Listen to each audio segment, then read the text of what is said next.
Look, what I was basically saying is that we're effectively run in this country via the Democrats, via our corporate oligarchs, by a bunch of childless cat ladies who are miserable at their own lives and the choices that they've made, and so they want to make the rest of the country miserable too. And it's just a basic fact. You look at Kamala Harris, Pete Buttigieg, AOC, the entire future of the Democrats is controlled by people without children. And how does it make any sense that we've turned our country over to people who don't really have a direct stake in it? Oh my goodness. After this clip, Tucker claims that Vance could have put radical policies out and people wouldn't have noticed it. But this drove people up the wall. He asks why Vance thinks that could have happened, as if that's a compelling question. My answer is because it's absurd. Just because people don't have kids doesn't mean they're going to be unhappy. There are several things you can do in life. You can foster deep and meaningful relationships with friends. You can provide therapy, go to school to be a therapist, help people be healthier, or a physical therapist. There are so many ways you can help the people around you. You can help improve the world, and it doesn't always have to be just having kids. But claiming that because you don't have kids, you're going to be unhappy, it's nonsense. To claim that your fellow people don't have a stake in the country because they don't have kids, these are your family values? People can't care deeply for the future of their nieces, nephews, and the children of their friends, the children in their communities? One can only imagine that this is a projection of Vance's own apathy that has been eased by having kids. But projection of such absurdities is unfair to the rest of us. And honestly, really freaking weird. Additionally, he's just wrong about Harris. While Pete Buttigieg and his partner adopted the month after Vance made this claim, which was already in the couple's plans, Harris was married back in 2014 and got 2 stepchildren through that marriage, which she seems to have pretty decent relationships with. It suggests Vance either doesn't care about the facts or doesn't consider step-parents to care about their stepchildren. Do step-parents not have a stake in their stepchildren's futures? Who wouldn't be offended by some weirdo making that claim about your family? It's a very personal attack that Vance has no business making. But Vance's answer as to why people got mad at his comment is even less thoughtful somehow. He just points to people knowing it's true. I can't imagine being this insufferable. I guess to even try to be on that level, I'd have to go around claiming Republicans with children are so burdened and miserable and just trying to push the rest of us into that. And when they get upset, rightfully so, when they get upset, understandably so, instead of having a shred of empathy or a shred of understanding that my life and my ways of finding meaning doesn't have to be everyone's, I could just go, Clearly, it just struck a chord because it's so true. I don't believe that, though. Their happiness can be real, just as everyone else's can be. We have different measures of success and find happiness in different paths. That's okay. Unless you're J.D. Vance, of course. Vance just wants more babies, regardless of the cost to children and families. And let's admit it, babies are great. They're cute. And going through childbirth is an amazing kind of miracle in the sense that human reproduction is one of the many wonders of the world. Personally, though, I don't want to have a baby, and there are many people who don't. Based on the childless cat lady quip, Vance doesn't seem to be okay with that, or people like me being engaged with politics. Call back to when he wanted to give more votes to parents by granting children the right to vote, but not actually granting it to the children, giving it to the parents. Ugh, what a miserable proposition. But additionally, when speaking at the Future of American Political Economy conference in Alexandria, Virginia, July 24th, 2021, Vance said, "We are not just worried about the lack of babies because it means our media is miserable and because it means our leaders are miserable. We're worried about babies because babies are good, and a country that has children is a healthy country that's worth living in." I don't want a baby, and I'm happy with that decision. With that being said, there is a deep problem with loneliness and atomization in our country. I do worry for those who want kids and are struggling because they can't afford it or can't find a partner. People need the time, money, and energy to go date and seek out a partner. And they need the time, money, and energy to have and care for children if they want them. When parents go to have a child, I want to see parental leave for both parents, a significant amount of parental leave, so that both parents can be there to bond with and to care for the newborn. On top of that, we as a society absolutely should make sure that no children are in poverty. All children can get good access to food and are in stable homes to the best of our abilities via those supports. And Vance almost agrees. Kind of. If you ignore that he signed a letter requesting funds meant for low-income mothers to be sent to anti-abortion CPCs that lie and coerce. If you ignore that just this week he missed the vote conveniently to support child tax credits for low-income mothers. And if you ignore that quote was an explanation as to why he was touting a program in Hungary supported by nationalist Prime Minister Viktor Orban that awards loans to newlyweds. The loan is forgiven if the couple have a certain amount of children, assuming the bride is under 41 when they marry. Vance argued that the U.S. should consider implementing this policy. Is it just babies that Vance wants? Or is it only babies in the context he deems acceptable based on his traditional values? Babies are born out of wedlock all the time. The government shouldn't penalize them just because their parents aren't married. There's also the question as to whether he would support gay parents adopting through this policy. What if there is no bride to be under 41, but it's 2 grooms? That may be a problem Vance has to hash out if he does continue advocating for this absurd policy from a newfound VP position. My guess is he will do what he has done on abortion. Keep pushing to legislate his morals, moderating his opinion just enough to pass legislation however he can. So where does he stand on gay marriage? When Roe versus Wade fell, there was speculation that it could be the start to a range of Supreme Court decisions being challenged. Some of the speculation was around gay and interracial marriage. So some legislators moved to protect these rights in the Respect for Marriage Act. At the time, Vance was running for Congress.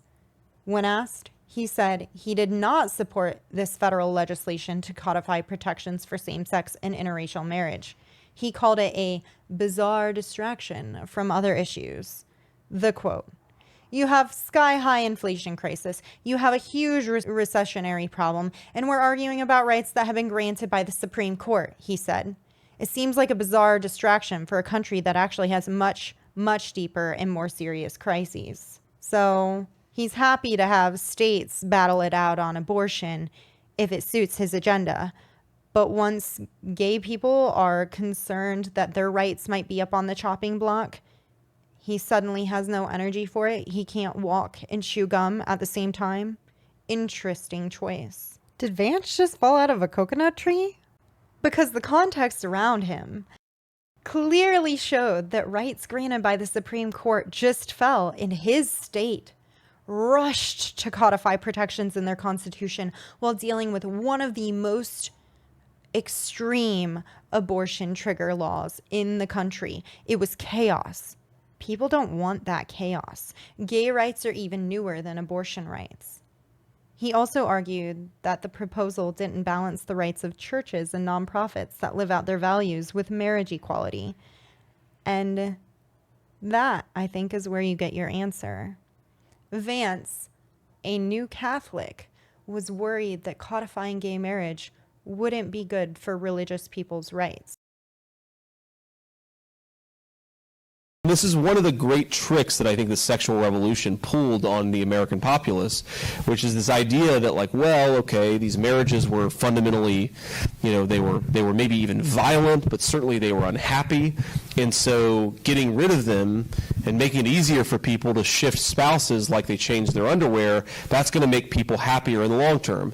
And maybe it worked out for the moms and dads, though I'm skeptical, but it really didn't work out for the kids of those marriages. In Hillbilly Elegy, there's a section where his mother dates someone and their relationship is incredibly violent. And it has a massive, massive toll on Vance, impacting his grades, impacting his mental health. Just really, it takes a massive toll on him as a child. And so you would think Vance could understand that some relationships are simply not working out. And that has a massive impact on children. Some children are happy when their parents divorce, just like he was happy when his mother left that man. Because the relationship is not good for anyone involved. And yet here he is, acting like even in violent situations, it's better for people to stay in the marriage simply because it's a marriage, I guess. Divorce isn't an easy solution, but it is an important option to have. I do think marriages should be based on mutual choice to love each other. If that doesn't work out, it isn't better for kids to be stuck in unhappy and potentially abusive situations. It's hard to read this any other way than Vance advocating people stay in those fundamentally, maybe even violent, but certainly unhappy marriages because he thinks it really didn't work out for the kids of those marriages. How was your mother's relationship with that other man working out? And how was that for you? Do you think that would have been best in the long term? Really? I want kids in happy, healthy families. I don't want to see them stuck in constant fighting. I don't want them exposed to violence for their own sake. Vance himself has experienced pretty significant domestic violence, and what a strange direction he has gone to try to mitigate it. Most people with an understanding of self-preservation and the understanding that children require safe homes would recommend people in abusive situations to leave if they can find a way. I also advocate this. Furthermore, if you find yourself perpetuating abuse against a partner, I'd highly encourage you leave and get help so that you can stop the cycle of violence. Abusing your partner is not good for your kid. The risk of abusing your kids is not good for your kids either. Vance should support abortions if he wants to minimize violence against children and advocate for happy, healthy families.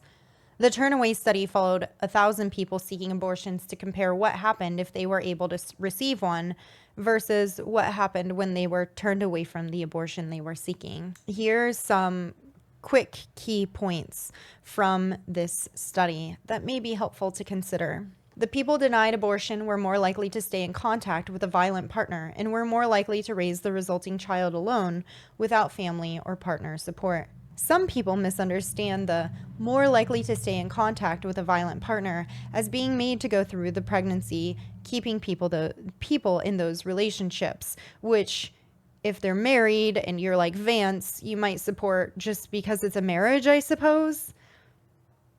But the reality is, for the first 2 years, yeah, that's true. People who have kids by an abusive partner struggle to leave because they become much more financially dependent. However, at 2 years, they left at the same rates as people who got abortions. Those who sought and received an abortion were more financially stable, set more ambitious life goals, raised children under more stable conditions, and were more likely to have a wanted child later. Rather than tethering people to abusers, let people make their own decisions. That leads to children in happier and more stable environments. But Vance won't support abortion, as I've already covered. He is extremely anti-abortion.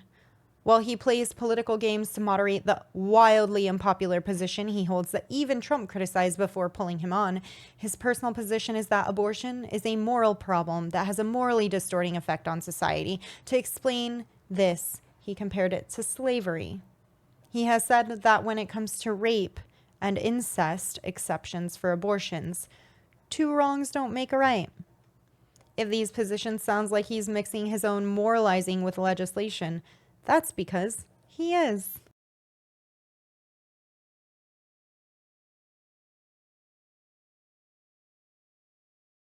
Vance describes himself as a member of the post-liberal right, according to the National Catholic Register. The post-liberal right is an upstart political movement that flips the conventional conservative script and emphasizes the good of community over individual liberty.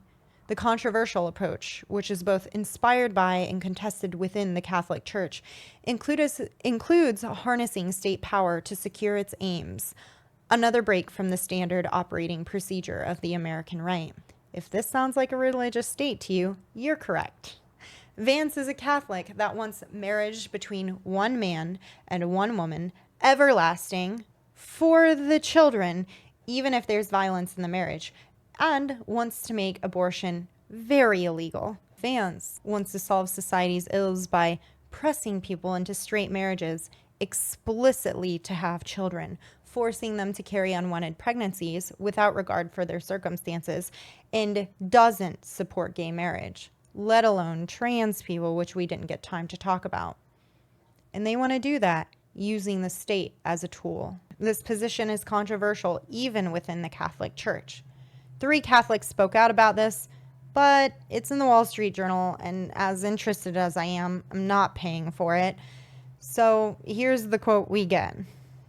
"We hope that Mr. Vance will not be manipulated by a small, power-hungry faction inside of the church he has joined," they wrote. They also argued that post-liberal thinkers depart from the church's teaching by diminishing the inalienable rights of persons and families which are prior to the state.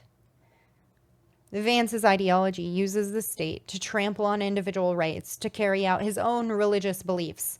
So when you hear him make weird comments, weird misogynistic comments about crazy cat ladies being miserable, keep his agenda in mind. People living happy lives outside of a traditional family structure isn't compatible with Vance's post-liberal Catholicism. Vance is against American freedom.